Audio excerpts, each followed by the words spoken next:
দেশ যেখানে হচ্ছে একটা অনিয়মই নিয়ম, দুর্নীতি নীতি। তো এরকম দেশটাকে সংশোধন করতে আসলে বছরের পর বছর সময় লেগে যায়। সামনের সরকারকেও কিন্তু নানানভাবে আমরা দুটো ফ্যাসিলিটেট করবে স্বৈরাচারী হয়ে ওঠার জন্য। কিন্তু সরকার একটা প্রবণতা হচ্ছে যখন কোনো প্রসঙ্গ ভাইরাল হয় তখন তারা খুব কুইক অ্যাকশন নেয়। আওয়ামী লীগের বিচার এবং আওয়ামী লীগের বিষয়ে একটা রাজনৈতিক সিদ্ধান্ত ছাড়া এখানে নির্বাচন হলে নির্বাচন প্রশ্নবিদ্ধ হবে। আমি আসলে এই মুহূর্তে রাজনৈতিক দলে যাওয়ার ব্যাপারে খুব বেশি আগ্রহী না। এর মধ্যেই কিন্তু আমরা শুনছি সমন্বয়ক পরিচয় বিভিন্ন জায়গায় চাঁদাবাজি হচ্ছে। উমা ফাতেমা নিশ্চয়ই ভালো আছেন, স্বাগত আপনাকে বার্তা 24-এ। কেমন কাটছে সময়? এই তো কিছুদিন আগে তো ঈদ ছিল, তো ঈদ পরিবারের সাথে কাটানো হয়েছে। একই সাথে আমাদের চট্টগ্রামের যেসব শহীদ পরিবার ছিল, আহত ফ্যামিলি ছিল, ওদের সাথেও দেখা সাক্ষাৎ হয়েছে। রাজনৈতিক বন্দ্যোপাধ্যায়ের যে আকাঙ্ক্ষা ছিল আসলে সেটা কতটা প্রতিপালন হলো অভ্যুত্থান পরবর্তী সময়ে? যে আকাঙ্ক্ষা নিয়ে মানুষ গণ অভ্যুত্থান করলো সেটি কিভাবে দেখছেন, আসলে কতটা প্রতিপালন করা হয়েছে?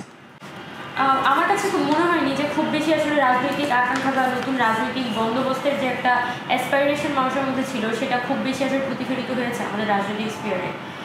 স্বাভাবিকভাবেই আমরা প্রত্যেককেই দেখছি নানানভাবে কিন্তু পুরনো যে একটা হিসাব নিকাশ, পুরনো যে বন্দোবস্ত সেখানেই কিন্তু ফেরত চলে যাচ্ছে এবং এটাই হওয়ার ছিল। যদি হচ্ছে এই প্রত্যেকটাই মানে যে কোনো বড় কোনো ধরনের সিদ্ধান্তে আসার ক্ষেত্রে দেখা যায় যে ছোটো ছোটো অনেক সমস্যার সমাধান করে যেতে হয়। আমরা যদি আমাদের অন্তর্বর্তীকালীন সরকারের দিকে তাকাই, তারা কিন্তু অনেক জায়গায় কিন্তু তাদের স্টেকগুলো লুজ করেছে এবং তাদের শক্তি ক্ষয় হয়েছে। এবং আমরা যদি আমাদের পলিটিক্যাল পার্টিগুলোর দিকে তাকাই, তারাও আসলে সিদ্ধান্ত নিতে পারছে না। নির্বাচন সংস্কার এত গোজামিল একটা পরিস্থিতির মধ্যে আছে, তারা কিন্তু নিজে একটা ফোকাল পয়েন্ট থাকতে হয়। যে কোনো কিছু ফোকাল পয়েন্টে স্থির না থাকার কারণে সবার মধ্যে আমরা দেখছি দিন শেষে ঘুরে ফিরে বিভিন্ন জায়গায় ঘুরে ফিরে তারা সবাই আবার পুরনো যে একটা রাজনৈতিক বাস্তবতা সেটার কাছে হচ্ছে ঠাঁই নিতে যাচ্ছে। তাহলে কি অভ্যুত্থান ব্যর্থের পথে কিনা? অভ্যুত্থান আসলে কখনোই ব্যর্থ হয় না। যেদিন শেখ হাসিনা অভ্যুত্থানের সবথেকে বড় সফলতাই তো আসলে শেখ হাসিনার পতন। তো এখানে অভ্যুত্থানের একটা গ্রেটার উইশ যেটা আমরা বলতে পারি সেটা হচ্ছে নতুন রাজনৈতিক বন্দোবস্ত বা নতুন এই যে রাষ্ট্র ব্যবস্থা, সেটা এক ধরনের সংস্কার আসলে সাধারণ মানুষ চেয়েছিল। কারণ এটা তো আসলে ব্যবস্থাগত একটা ধ্বংসযজ্ঞ চালানো হয়েছে। এটা শেখ হাসিনা একা কিছু করেছে এমন না, তার অনেক ফ্যাসিলিটেটর ছিল যারা 15 বছর ধরে এখানে দেশে সিস্টেমেটিকলি এখানে একটা স্বৈরাচার কায়েম করেছে। তো ওই সিস্টেমেটিক স্বৈরাচারটাকে যদি সহায়তা হয় তাহলে সিস্টেমটা পরিবর্তন ঘটাতে হবে, ল অ্যান্ড জাস্টিস এখানে এস্টাবলিশ করতে হবে। এগুলো হচ্ছে খুবই স্বাভাবিক ব্যাপার। কিন্তু যখন মানে কি বলা যায়, দুর্নীতি নীতি হয়ে যায় একটা দেশ যেখানে হচ্ছে একটা অনিয়মই নিয়ম, দুর্নীতি নীতি। তো এরকম দেশটাকে সংশোধন করতে আসলে বছরের পর বছর সময় লেগে যায়। তাহলে অবশ্যই দেশটার একটা গণতান্ত্রিক রূপান্তর দরকার, এই সিস্টেমটার একটা গণতান্ত্রিক রূপান্তর দরকার এবং এটা একটা দীর্ঘমেয়াদী প্রক্রিয়া। তবে আমি এখন গণঅভ্যুত্থান সফলতা বা ব্যর্থতা এটা হ্যাঁ বা না উত্তর দেওয়ার সুযোগ নেই। এটা একটা দীর্ঘমেয়াদী প্রক্রিয়া। দীর্ঘমেয়াদী প্রক্রিয়ার কথা বলছেন এবং গণতান্ত্রিক প্রেক্ষাপটের কথা বলছেন। এই মুহূর্তে তো বিভিন্ন রাজনৈতিক দল তারা নির্বাচনের কথা বলছে। সেই জায়গা থেকে আপনি কি মনে করেন নির্বাচন হলে গণতান্ত্রিক যে প্রক্রিয়া বা স্বাভাবিকতা সেটি কি ফিরে আসবে কিনা? নির্বাচন হচ্ছে গণতান্ত্রিক উত্তরণের একটা প্রসেস, যেটা হচ্ছে একটা সিম্বল যে নির্বাচন, একটা সুষ্ঠু নির্বাচন মানে একটা দেশের মধ্যে গণতান্ত্রিক যে উপর ব্যবস্থাগুলো, কারণ নির্বাচন করার জন্য অবশ্যই একটা পুলিশ লাগবে, আপনার আমলাতন্ত্র লাগবে, আপনার যেমন ইলেকশন কমিশনকে ফ্রি অ্যান্ড ফেয়ার হতে হবে, আপনার স্থানীয় রাজনৈতিক ব্যবস্থার মধ্যে যথেষ্ট পরিমাণে সম্প্রীতি থাকতে হবে, স্থানীয় রাজনৈতিক সংস্কৃতিটা হচ্ছে যে যথেষ্ট পরিমাণ ভালো থাকতে হবে। এই যে নানান ধরনের কী বলা যায় বোঝাপড়া বা নানান ধরনের সিস্টেমগুলোর মধ্যে যখন হচ্ছে দেখা যায় জবাবদিহিতা থাকে, এগুলো নিয়ে একটা ফলাফল কিন্তু একটা সুষ্ঠু নির্বাচন। সো আমরা সুষ্ঠু নির্বাচন হয়ে গেলেই কি বলা যায়, শুধুমাত্র নির্বাচন হয়ে গেলেই যে একটা গণতান্ত্রিক উত্তরণ হয়ে যাবে এটা আসলে বোঝার আসলে কোনো সুযোগ নেই, এটা মনে করার আসলে কোনো সুযোগ নেই।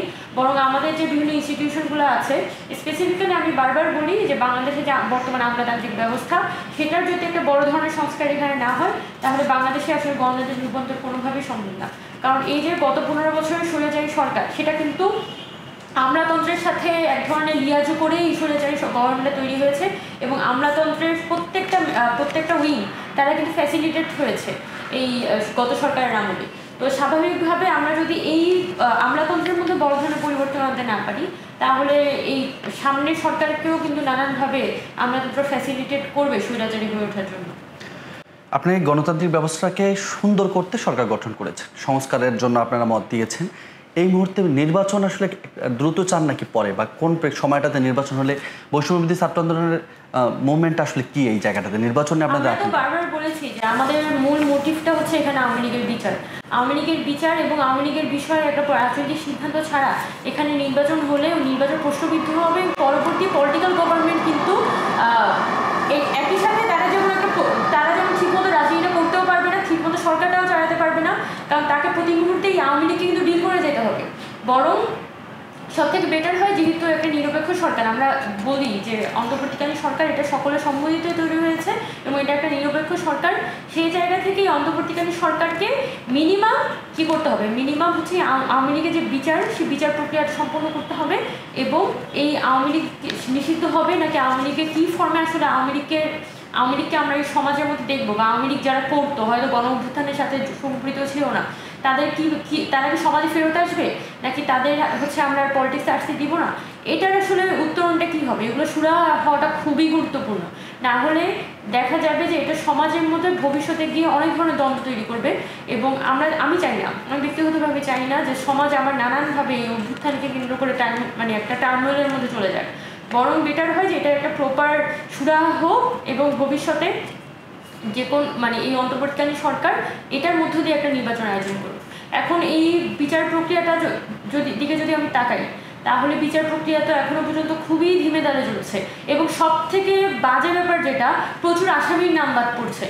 এবং রিসেন্টলি তো পুলিশের পক্ষ থেকে বলা হলো যে যেসব মামলা হয়েছে, অভ্যুত্থান বিষয়ক যে মামলাগুলো হয়েছে, সেই মামলাতে চাইলেই কাউকে গ্রেফতার করা যাবে না, ওইটা উপর থেকে নির্দেশনা আসবে, নির্দেশনা আসার পরে হচ্ছে এখানে গ্রেফতারটা হবে। যে এখানে নির্বাচনের কথা যদি হয়ও, বিচার প্রক্রিয়া সম্পূর্ণ ছাড়া নির্বাচন আসলে কতটুকু পরিমাণ সাস্টেইন করবে, আর এবং সবার মধ্যে কিন্তু এক ধরনের আস্থাহীনতা তৈরি হতে পারে এই কোনো প্রকার বিচার ছাড়া যদি এখানে নির্বাচন হয়ে যায়। ইমাম হাতেম, আবার আসবো এই প্রসঙ্গে, তবে তারা একটু জানতে চাই, অনেকেই বৈষম্যবিরোধী ছাত্র আন্দোলন থেকে পদত্যাগ করে নতুন ছাত্র সংগঠনে গিয়েছে, নতুন রাজনৈতিক দলে গিয়েছে, আবার কেউ কেউ যায়নি, অনেকে পদত্যাগ করে অনেক সময় স্বাভাবিকভাবে জীবনযাপন করছে। এখন আমার প্রশ্ন হচ্ছে, অনেক সুযোগ থাকার ফলে আসলে আপনাকে মনে হয় প্রস্তাব দেওয়া হয়েছিল নতুন রাজনৈতিক দলে আসার জন্য, গেলেন না কেন আসলে? আমি আসলে এই মুহূর্তে রাজনৈতিক দলে যাওয়ার ব্যাপারে খুব বেশি আগ্রহী না। একটা তো হচ্ছে যে যারা রাজনৈতিক দলে গিয়েছে তাদের মতো করে একটা ন্যারেটিভ তাদের ছিল, তারা মনে করেছে যে এই মুহূর্তে রাজনীতি করাটা গুরুত্বপূর্ণ বা রাজনৈতিক দল করাটা গুরুত্বপূর্ণ, সেই অনুযায়ী তারা চুজ করেছে, এটা তাদের ব্যাপার, আমার ওটা নিয়ে কোনো আপত্তি নেই। কিন্তু আমি ব্যক্তিগতভাবে মনে করিনি যে রাজনীতি অনেক বড় ব্যাপার। রাজনীতি যতই বলি না কেন, একটা দল করা, তার মধ্যে দলের একটা নিজস্ব আইডিওলজি থাকে, একটা ধারা থাকে, কোন মানুষগুলোর সাথে তাদের অ্যাফিলিয়েশন আছে, এগুলোর একটা গতিধারা থাকে। সো এখন একটা দল হয়ে গেলেই যে এটা তার তো গঠনতন্ত্র থাকবে, তার নানান ধরনের প্রসেস থাকবে। সো আমি যেটা ফিল করেছি যে এখনই আমি কোনো রাজনৈতিক দলে যাওয়াটা আসলে আমার জন্য খুব বেশি সুইটেবল মনে হচ্ছিল না, তাই আমি শেষ পর্যন্ত চুজ করেছি যে আমি আসলে যাবো না। রাজনীতিতে যাওয়ার ইচ্ছা আছে কিনা মূলত? রাজনীতি যাওয়ার ইচ্ছা আছে। রাজনীতি একটা চলমান প্রক্রিয়া, গতিময় প্রক্রিয়া, অনেকগুলো অপশন আছে আমার হাতে। এটা ফর্চুনেটলি বলতে পারি বা আনফর্চুনেটলি বলতে পারি, আমার হাতে যথেষ্ট পরিমাণে অপশন আছে। আমি চাইলে আমার একাডেমিক্সে ব্যাক করতে পারি, যেহেতু আমি মাস্টার্সে আছি, মাস্টার্সের পড়াশোনাটা শেষ করে ফার্দার এমএস করতে পারি বা পিএইচডি করতে পারি, এই অপশনটাও খুব সুন্দর করে ওপেন আছে। তারপর আরেকটা অপশন আছে, সামনে যদি হয়তো কোনো অ্যাক্টিভিজম করতে পারি, আর বাংলাদেশে অনেকগুলো বিষয় নিয়ে কাজ করার আছে, সংস্কার নিয়ে কাজ করার আছে। এবং আল্লাহর রহমতে আমার তো আগে থেকেই শিক্ষা বলি, স্বাস্থ্য বলি, এগুলো নিয়ে অনেক আগ্রহ ছিল। এবং আমি বৈষম্যবিরোধী ছাত্র আন্দোলনের সাথে কিন্তু প্রাথমিক দিকে যুক্ত হয়েছিলাম, বিকজ আমি আসলে শিক্ষা সংস্কার এবং স্বাস্থ্য সংস্কার নিয়ে কাজ করতে চেয়েছিলাম।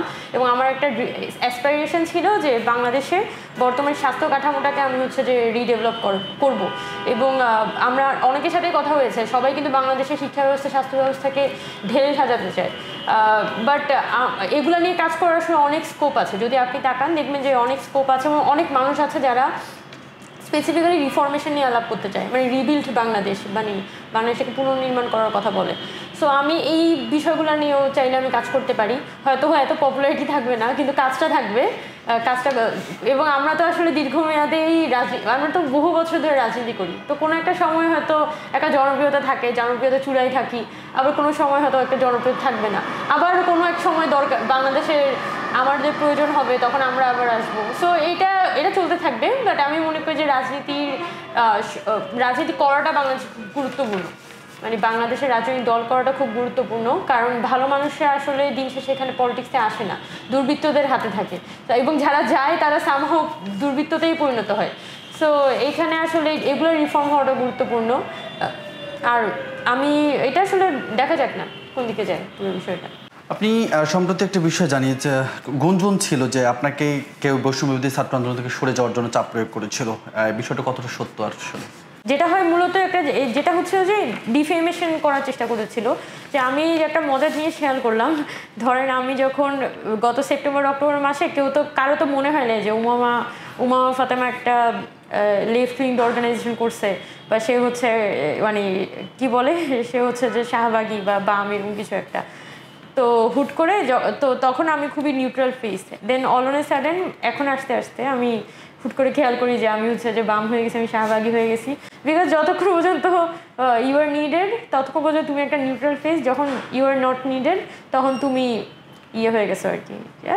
এগুলা হয়। বৈষম্যবিরোধী ছাত্র আন্দোলনের কার্যালয় আছে রূপায়ণ ট্রেড সেন্টারে, এটি কারা ব্যবহার করছে, এখন আপনারা ব্যবহার করছেন কিনা, নাকি অন্য কোনো সংগঠন ব্যবহার করছেন? না, বৈষম্যবিরোধী ছাত্র আন্দোলনের কার্যালয় আছে, এটা এর মধ্যেই বেশ কয়েকবার ব্যবহার করা হয়েছে আমাদের পক্ষ থেকে, কিন্তু মূলত এটা অন্য একটা ছাত্র সংগঠন, যেটা নতুন তৈরি করা ছাত্র সংগঠন, তাদেরকে আমরা দেখছি যে ওই কার্যালয়টা তারা ব্যবহার করে থাকে। আমাদের স্টেপ ধরেন এখানে তো অনেকগুলো উইং আছে, ধরেন বৈষম্যবিরোধী ছাত্র আন্দোলনের যে পেজটা, এই পেজটা কারা চালাচ্ছে, তারা তো নানানভাবে নতুন দল বা নতুন ছাত্র সংগঠনের সাথে অ্যাফিলিয়েটেড। সো এই পেজটা মানে নাম বৈষম্যবিরোধী ছাত্র আন্দোলন, বাট পেজটা হচ্ছে দলীয় লোকজনের হাতে, এবং তারা তাদের মতো করে দলীয় প্রচারণা চালায়। আর অফিসের বিষয়টা, যেটা অফিস এতদিন পর্যন্ত অফিস মেনটেনেন্স করা হয়েছিল, কিন্তু বৈষম্যবিরোধী ছাত্র আন্দোলনের একটা দপ্তর ছিল এবং অফিস মেনটেনেন্সের একটা গ্রুপ ছিল, তারা কিন্তু এই কাজগুলো করেছে। এখন মানে ইয়ের পরে নতুন দল এবং ছাত্র সংগঠন হওয়ার পরে তারা মানে শুরুতে আমি দেখিনি, বাট রিসেন্ট টাইমসে আমি দেখলাম যে তারা বেশ কয়েকবার ব্যবহার করেছে এই অফিসটা। সেদিক থেকে ভাড়া বা অন্যান্য যে ফি দেওয়ার কথা, এটা ওনারা ভালো বলতে পারবে। আপনাদের পক্ষ থেকে কোনো ভাড়াটা দেওয়া হচ্ছে কিনা? আমাদের পক্ষ থেকে কি, যে মানুষগুলো ছিল তারা তো দল বা ছাত্র সংগঠনে চলে গেছে, তো আমি তো ব্যক্তিগতভাবে ওই ধরনের কোনো টাকা পয়সা কামাই করি না যেটাতে আমি এত টাকা ভাড়া ক্যারি করতে পারবো। সো বা এই ধরনের কোনো দায়িত্ব আমাকে অ্যাসাইন করা হয় নাই যে আমাকে এখন থেকে ভাড়াটা দিতে হবে। আমরা একদমই শেষ পর্যায়ে রয়েছি, আর কয়েকটি প্রশ্ন করবো আপনাকে। আমরা দেখছি যে নতুন রাজনৈতিক দল আসছে, এবং এর আগে তো বিভিন্ন রাজনৈতিক দল ছিল, বলা হতো যে আওয়ামী লীগ সব থেকে বড় রাজনৈতিক দল, এখন বিএনপিকে সব থেকে বড় রাজনৈতিক দল বলা হচ্ছে, একই সঙ্গে আরও রাজনৈতিক দল আছে। তবে নতুন রাজনৈতিক দল এনসিপির কার্যক্রম কীভাবে দেখছেন? না, তারা তো নতুন মাত্র একটা দল তৈরি হইলো, এক মাসে তো আমরা কখনোই দেখি না কোনো রাজনৈতিক দল খুব বড় কিছু করে ফেলতে পারে। তবে তারা কিন্তু একটা ভালো বিষয়, তারা খুব কুইক রেসপন্স করে। তারা যে কোনো ইনসিডেন্ট হলে দেখা যায় তারা কিন্তু স্টেটমেন্ট দেয়া, একটা প্রতিবাদ সভা করা, এটা কিন্তু তাদের মধ্যে একটা আর্জেন্সি থাকে। এটা ভালো বিষয়, যে কোনো রাজনীতিতে হচ্ছে থাকা, সময়ের কাছে সময় করতে পারাটা খুব গুরুত্বপূর্ণ। তো এনসিপির এটা খুব ভালো বিষয়। আর নারী অংশগ্রহণও অনেক বেশি, আমি এটাকে অ্যাপ্রিসিয়েট করি। তবে আমার মনে হয় যে ওদেরকে আরও সময় দেওয়ার প্রয়োজন, তাদের কি বলা যায়, আরও দেখতে হবে, এটাই আর কি। সম্প্রতি অনেকগুলো মব জাস্টিসের ঘটনা ঘটছে, ঢাকা বিশ্ববিদ্যালয়ে মব জাস্টিস করে একজন নিহতেরও ঘটনা রয়েছে। এই মব জাস্টিস নিয়ে আপনার অবস্থানটা কোথায়? মূলত মব জাস্টিস, এটা তো আসলে আইনশৃঙ্খলা পরিস্থিতি যখন আপনার দুর্বল থাকে, বা সাধারণ মানুষের যখন আইনশৃঙ্খলার বাহিনীর উপর বা সরকারের উপর ওই আস্থাটা থাকে না, তখন কিন্তু মব ভায়োলেন্সের পরিমাণ অনেক বেড়ে যায়। এবং এইটার কিন্তু 5 আগস্টের পরে আমরা দেখেছি মব ভায়োলেন্সের পরিমাণ অনেক বেড়ে গিয়েছিল। এবং সরকার এখনো পর্যন্ত আমরা যদি দেখি যে সরকারের কিছুটা তৎপরতা বেড়েছে, সরকারের মধ্যে সিনসিয়ারিটি বেড়েছে, কিন্তু সরকারের একটা প্রবণতা হচ্ছে যখন কোনো প্রসঙ্গ ভাইরাল হয় তখন তারা খুব কুইক অ্যাকশন নেয়। বাট রেগুলার কেসগুলোর ক্ষেত্রে আমরা কিন্তু ওই ধরনের কুইক অ্যাকশন দেখি না।